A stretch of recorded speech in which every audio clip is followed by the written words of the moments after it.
A month ago, I published a video about Ryan Hollins, and something about that video tells me that you guys liked it. That's awesome, and I'm happy about that. And coincidence or not, I haven't seen him on ESPN after that video. That just warms up my heart.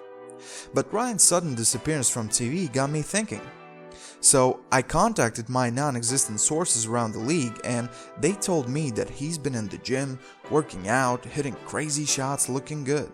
So maybe that's why we don't see him on TV anymore. Maybe that's why he's been so silent. Maybe he's training and grinding for an NBA comeback. If that's the truth, we should be excited, and that's why we're here today. Hey guys, Purple Punch here, and it's time to compare two GOATs. Michael Jordan versus Ryan Hollins. Who's better at what? And who really deserves the title of being the GOAT? This is bigger than basketball, so besides the usual stats, we'll also include some things non-basketball related. Let's start. Number 1. The nickname. Michael Jordan has a lot of nicknames. Mike, Air Jordan, his airness, the GOAT, Superman. That's cool, but somehow all the nicknames seem so simple. They sound cool for sure, but all those nicknames bring so much uncertainty for team owners and Jordan's teammates. For example, when you're in the huddle, 3 seconds to go, you're planning the tactics, what you're gonna do, how you're gonna throw in the ball, and who's gonna take the shot. As a coach, it would be just so much hassle to list all them Jordan's nicknames. Yo Scotty, pass the ball to his airness. Yo Luke, set up pick for Superman. Hey Tony, steal the ball and pass it to Air Jordan. You can't use his real name because if you do, you're risking giving up your tactics to the other team. Okay, you can call him Mike, but that would be pretty obvious for others. And one more thing, as a team owner, when you offer Jordan a new contract, when you call him, what nickname do you use? What nickname does he like the best? Are you willing to risk not getting contract done just because of the nickname? With Ryan Hollins, it's easier. He has one nickname, the Booty Call. And what a cool nickname it is. Why? Because first of all, it doesn't reveal his game. With Michael Jordan, when you call him Air Jordan, if you're not a complete wacko, you'd figure out pretty quick that he's known for his air assaults, dunks, nifty moves while in the air. So if you're a great coach, you already have a lot of material to prepare for him. And maybe the wrong nicknames contributed to the fact that he only averaged 30.1 points for his career. The Booty Call, on the other hand, doesn't tell you anything about Hollins' game. What are you gonna do? Will he shoot, dunk, pass, fly over you? You don't know anything. It's a mystery. You have to pretty much guess, and that's why he can put a 50 over you any given day. Not to mention the fact that it would be cool to have a friend with such a cool nickname. Imagine parties, your friend Ryan Hollins doesn't show up and you're surrounded with a bunch of cool celebrities and you're like, yo, my friend's not here, let me make a booty call. That's so cool. You'd definitely get a free beer or something just because you have a friend like that. Number 2. Who's the better businessman? Type in Google Michael Jordan net worth and you see that Mike has 1.9 billion net worth. That's quite good. When you type in the same thing for Ryan Hollins, you find out that he has a net worth from 100k to 1 million. That's obviously less, but maybe Ryan's not craving for money as much as Jordan. Have you thought about that? And since we're talking about two basketball players, it would be just right to analyze who was the better businessman in the game of basketball. So for his basketball career, Michael Jordan earned $93.8 million and he played in 1,072 games and scored 32,292 points. So for every game he played, Jordan earned $87,500, and for every point he scored, Jordan earned $2,905. That's a good pay. But let's look at Ryan. In his basketball career, Ryan earned $13,220,420. In total, he played 518 games in the NBA and scored a total of 1,913 points. That means that for one game of the booty call services, he earned $25,522. It seems like a bargain, but for every point he scored, he earned $6,911. That's more than twice as much as Jordan earned for scoring points. Maybe the teams just couldn't afford him anymore. Hollins' contribution came at a premium price. The nickname, the skill, everything. So who's the better businessman now, Mr. Jordan? Number 3. Possible statues in the future. This one's a no contest.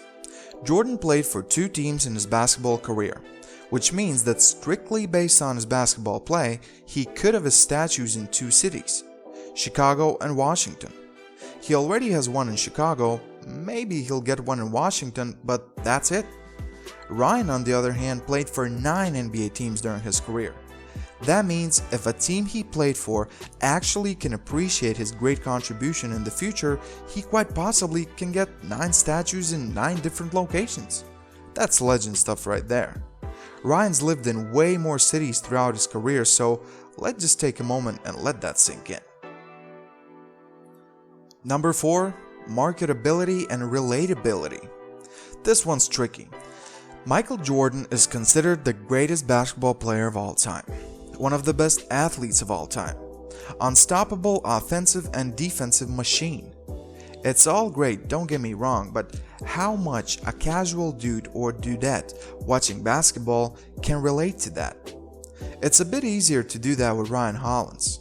Well, no mister, not everyone is 7 feet tall, you say. I get you, I really do, but just listen. How many of us are not that good at basketball? I bet many, the majority.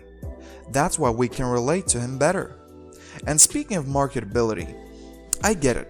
It's cool to drink something that Jordan drank on a commercial or try a thing Jordan did on a commercial, but we're simple human beings. We're practical. What about a toilet paper? We use it every day. It's very important to us. Sure, a toilet paper that goes by name His Airness sounds good, but isn't it more obvious that the booty call is better? And it sounds way cooler? Like, you go to do your thing and someone casually asks, "Hey, is there any toilet paper left?" And you're like, "Yeah, there's some booty call left." Marketability, folks. Marketability. Number 5. Owning things. Let's get serious. This one thing is probably what Ryan will never do, and that's own an NBA team. Even though Jordan hasn't transferred his success as a basketball player into being a great owner, still, it's something very special. Jordan probably has better cars, more cigars, better golf skill and so on, but guess what? Jordan doesn't own, or at least I haven't seen him wear, a pink suit. That's Ryan's. Talk about being a girl magnet. And don't forget the fact that while he played, Ryan pretty much owned 29 other NBA teams whenever he stepped on the court. So even when Ryan loses, he wins at least in something at the same time. It's unbelievable. Number 6. Google Glass. Jordan had some incredible dunks over the years. He won the dunk contest multiple times, but with all those accomplishments, Jordan didn't achieve what Ryan did. Ryan Hollins did a dunk while wearing Google Glass. So while jumping and dunking, he was simultaneously filming it for us guys, from his perspective. Did Jordan ever do that? I think not. Talk about a people person. Willing to show off his skills just so we can close our eyes and imagine that inside all of us there's a little Ryan Hollins. Talented, in a way unsuccessful, but then again, at what really matters, better than the great one, Michael Jordan. To sum this all up, this really is a close one, guys. Both of these players bring something a lot of people are aspiring for. One minute I'm leaning towards Jordan being the GOAT, but then I think about that damn toilet paper and marketability, and Ryan just flushes it away. I won't make the call on this. I'll let you do it. Thanks for watching the video, guys. Hope you enjoyed it. And I hope I cleared up the air a bit on what being great really means. It's not always about the stats we see with the naked eye. It's the deeper things that count. Who was better? Who is better? I'd like to hear your thoughts on this video, and let's be friends. Leave a like for the video. Use that mouse one more time to subscribe and I'll be very happy. Thanks for everything. This is Purple Prince and I'm out.